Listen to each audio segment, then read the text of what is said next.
três frases que eu gostaria que ficasse na sua mente, porque o Espírito de Deus ministrou isso em mim, e isso foi assim, foi uma mudança de mentalidade, mudou muitos meus conceitos, minha opinião.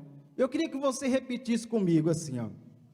Não adianta ser pequeno, repita comigo, não adianta ser pequeno, quando Deus te fez grande. Amém, irmãos?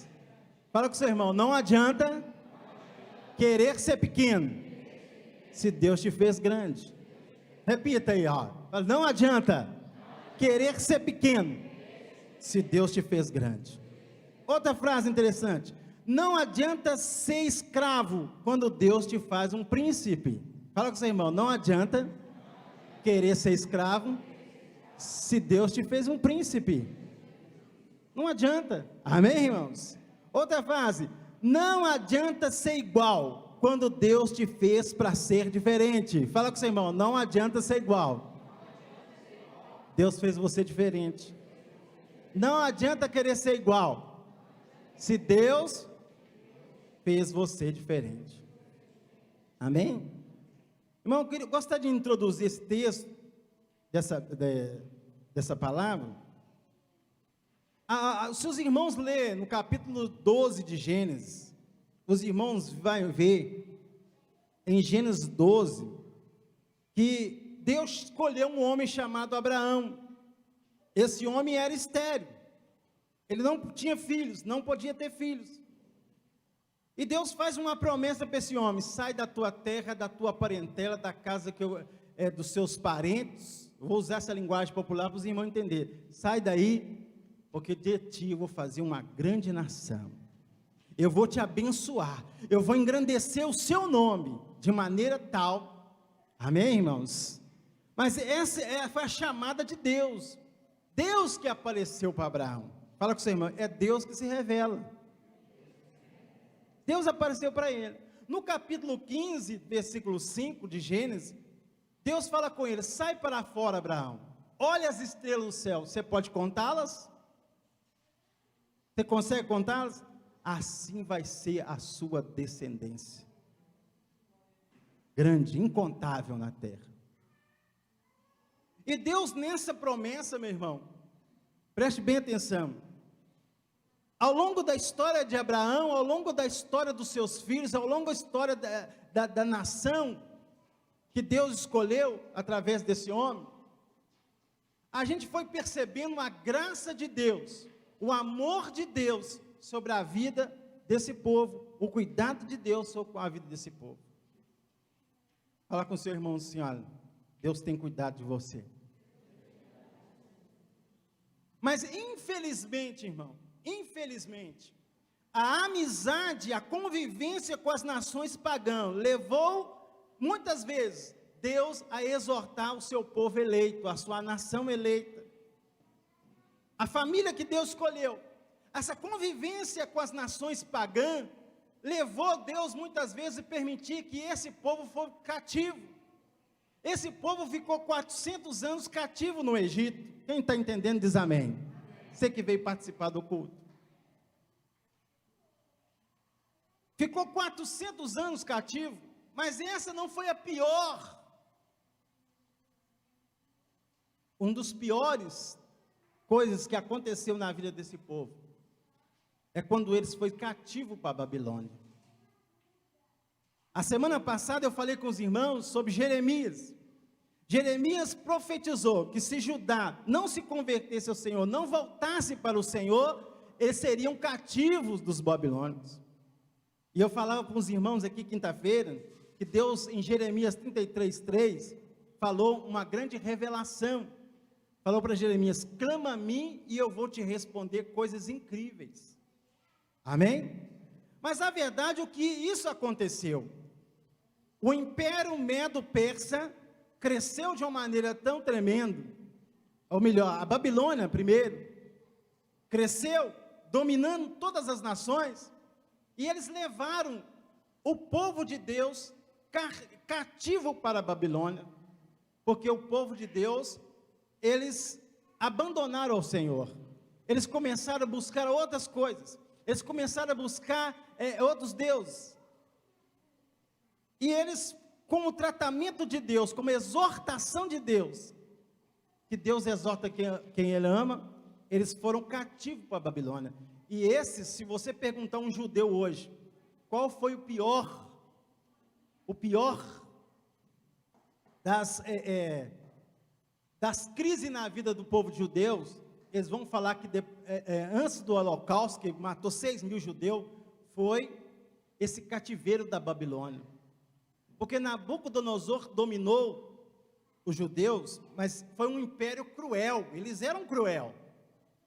A crueldade deles era, se você estudar e pesquisar, você vai entender que a crueldade deles era tanto, que eles levavam jovens cativos, levavam muitas pessoas cativas, com o intuito de aprender a linguagem, e também eles faziam o seguinte, eles castravam muitos jovens, porque eles temiam que esses jovens, que eles eram escravos, deitassem com a mulher deles, formassem família, e tivesse continuação, e essa continuação pudesse contaminar o reino. E havia muitos eunucos, homens que foram castrados para não ter continuação, para a geração não continuar. Coisa terrível do Império Babilônico. E há alguns estudiosos dizem que talvez Daniel, Sadraque, Mesaque e Abednego, talvez também foram castrados, porque não se fala da família deles, muito a coisa. Então, irmão, um império terrível, que eles pegaram os nobres, e levavam com eles, e eles deixaram na terra os pobres, as pessoas mais pobres, não tinha perspectiva de vida, não tinha perspectiva de crescimento, eles devastavam a nação inimiga, o Império Babilônico. E se você olhar, irmão, a história do judeu, é uma nação, que se fosse olhar tudo que eles passaram na vida deles, era uma nação para ser extinta da terra. Não era para existir judeu, mas só existe judeu porque a boa mão de Deus está com esse povo, amém, irmãos? Com essa nação eleita. Se você olhar outros impérios, se você olhar outras nações ao longo da história, você vai ver que nações que passaram menos provas foram extintas da face da terra. Existem civilizações que foram extintas por menos coisas. E o tanto de coisa que esse povo passou, eles não foram extintos por causa que o nosso Deus é Deus de aliança, é Deus de promessa, amém, irmãos?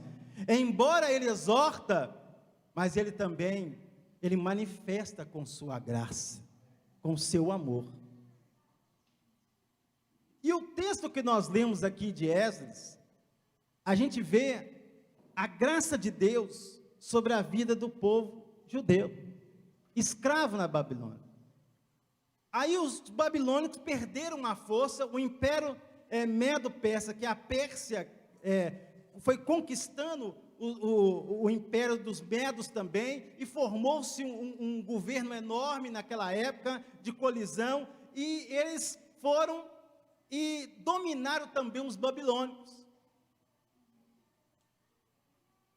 A graça de Deus é tão tremenda, que a visão do império Medo-Persa era diferente do império de Nabucodonosor.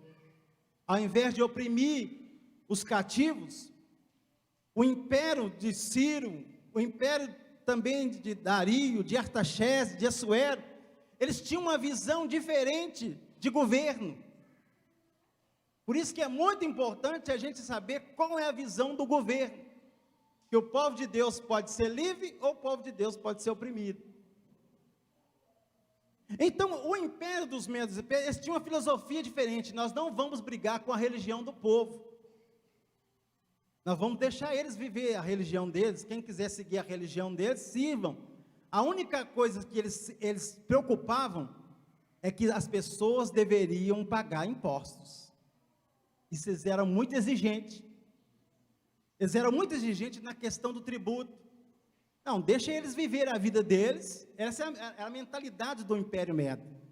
É seguir a religião deles, que eles plantem, que eles colhem, que eles vivam a vida deles, mas vamos exigir, colocar tesoureiros, colocar pessoas e vamos cobrar impostos deles, e eles vão ajudar a manter o império, entendeu? E nessa visão, que Deus levanta esse homem Ciro. O rei Ciro foi um agente de Deus, para poder o povo de Deus voltar a adorar a Deus, a glorificar a Deus. Esse homem, meu irmão, ele fez uma pesquisa de tudo o que Nabucodonosor fez contra o povo de Deus. Nabucodonosor saqueou a casa de Deus, o templo de Deus, roubou todo o ouro e prata do templo de Deus, levou para a Babilônia. E se você estudar o livro de Esdras, livro de Neemias, livro de Ageu, o livro de Zacarias, você vai ver que a graça de Deus estava usando os reis, porque Deus usa quem Ele quer, amém, irmãos? Fala com seu irmão, quando Deus quer usar, Deus usa quem Ele quer. Deus usa os reis da terra para abençoar o povo de Deus, amém, irmãos? Deus é poderoso para usar o seu patrão, para usar o seu amigo, para usar os governantes, para abençoar o povo de Deus quando Ele quer. E o Ciro levanta um edito, e interessante que ele documentou isso. Isso ficou documentado. Ele levanta agora um edito, um edital, melhor dizendo, para os irmãos entenderem, ordenando, convocando todos os povos cristãos, vou usar essa linguagem para os irmãos entenderem, que quiserem voltar para Jerusalém, e edificar de volta a casa do Senhor, eles poderiam ir, poderiam voltar, e construir, e ainda mais, sabe o que ele fez? Todo o ouro que Nabucodonosor tirou da casa de Deus, ele devolveu para o povo de Deus, porque assim que o diabo tem que fazer, é devolver o que é de Deus, amém, irmãos? O que é do diabo veio para matar, roubar e destruir, mas ele vai ter que devolver, porque Deus vai usar alguém, amém, irmãos? Então, meu irmão, nessa primeira levada, levantou Zorobabel, foi nessa época que Zacarias e Ageu profetizaram. Eles voltaram mais ou menos para Jerusalém, para edificar de volta a casa do Senhor. Mais ou menos 50 mil pessoas voltaram. E aqui nesse ponto eu quero mostrar para os irmãos os quatro inimigos que têm ganhado da nação eleita, do povo eleito de Deus. O primeiro inimigo que eu quero falar chama-se apostasia. A apostasia é um inimigo terrível que Satanás usa e que sempre o povo perdeu batalhas por causa da apostasia. O que é apostasia? É o abandono da fé. É abandonar a fé. Não é enfraquecer a fé, mas é simplesmente abandonar a fé. E todas as vezes que Israel, o povo judeu, perderam batalhas, foram escravos, porque eles abandonaram a fé nesse Deus que é grande, que é poderoso, para fazer infinitamente mais do que nós pensamos. Amém? E isso é um aprendizado que eu tenho que aprender, como pastor, como um líder da igreja, como pai de família. Se eu abandono a minha fé, eu impeço o agir de Deus na minha vida, na minha casa, na minha família, nos meus negócios. Deus, meu irmão, o povo de Israel foi permitido, Jeremias profetizou, se vocês não voltarem a buscar a Deus, vocês vão ser escravos da Babilônia, e isso aconteceu. Isso aconteceu. A apostasia é um inimigo da nação eleita, do povo escolhido. Deus escolhe o seu povo, Deus chama o seu povo, Deus chamou eu, Deus chamou você. Mas a estratégia do diabo é fazer com que eu e você perca a fé. Deixa de acreditar. Você olha para você ver, irmão, milhares e milhares, milhões de pessoas foram cativos na Babilônia. Mas quando o rei, fala com seu irmão, o rei apoiou o projeto. Mas assim, o rei Ciro apoiou o projeto deles voltarem para Jerusalém e construir o templo, só 50 mil foi. Muitos acomodados na Babilônia. Muitos ficaram. Acostumaram com a Babilônia. Você entendeu como é que é o negócio? O rei apoiando, o rei investiu dinheiro. Pegou dinheiro que tinha roubado na Nabucodonosor, ainda investiu dinheiro pessoal do tesouro dele, para poder investir na casa de Deus, mas muitos desanimaram, muitos não tiveram interesse de voltar para reconstruir o templo. E esse é o segundo inimigo do povo eleito: desinteresse. Desinteresse. Fala com seu irmão: desinteresse é um inimigo terrível que o diabo tem colocado no coração de muitas pessoas a respeito da obra de Deus. A apostasia, número 1, e o desinteresse. Olha para você ver, irmão, na primeira tomada, muitas pessoas já estavam convivendo, porque agora os reis, se você olhar, os reis de Ciro, Dário, Assuero, Artaxerxes, eles foram amigos do povo de Deus. Eles não estavam impedindo a religião, mas eles se acomodaram na Babilônia. E você vai ver Deus falando: sai da Babilônia, povo meu, sai de lá, porque o plano de Deus, fala comigo, o plano de Deus para nós é aqui, e não lá. Fala com seu irmão: o nosso plano de Deus é aqui, na Terra Santa, e não lá. Então, irmão, esse é um inimigo que eu tenho que tomar cuidado, que nós temos que tomar cuidado, dentro da nossa casa. Essas coisas vão entrando com sapatinho de algodão, a falta de fé, eu passo a deixar de acreditar no poder de Deus, num Deus que tudo pode, um Deus que abre mar, um Deus que cura, um Deus que salva, um Deus que batiza com o Espírito Santo, um Deus que voltará. Essas crenças vão abandonando, e a falta de interesse de uma nação, de reconstruir um lugar aonde Deus habita no meio do seu povo. Mas aí, meu irmão, olha para você ver que interessante.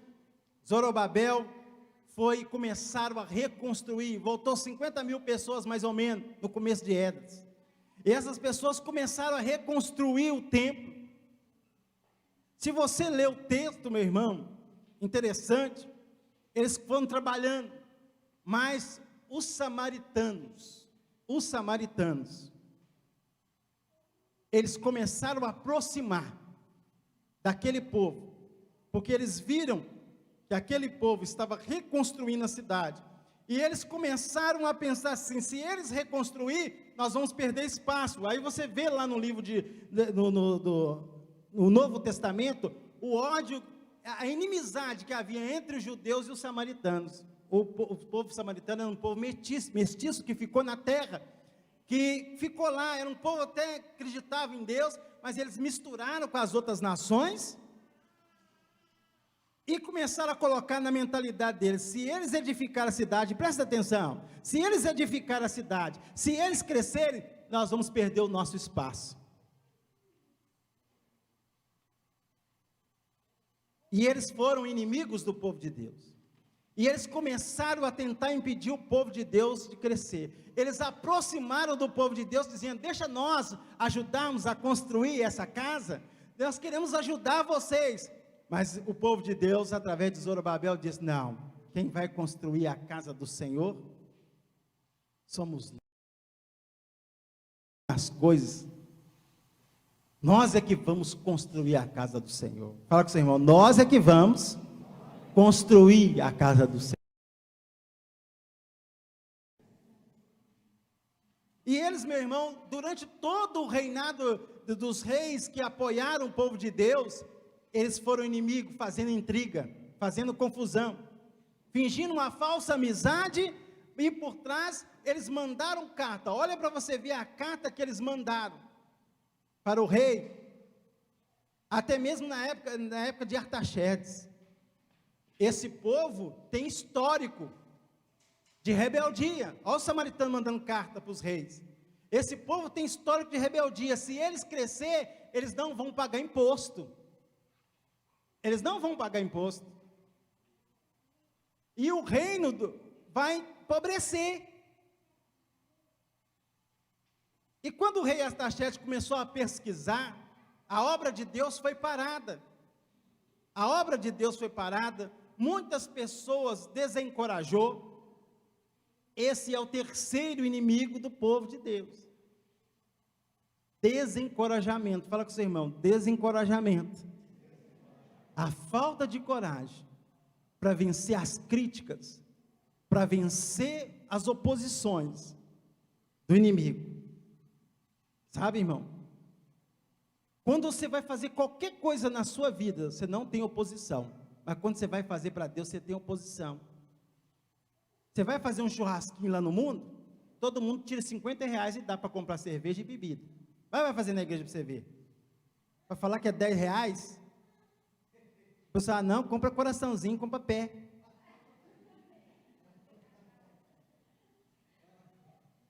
Pé tá bom, coraçãozinho tá bom, mas lá no mundo é picanha, cerveja.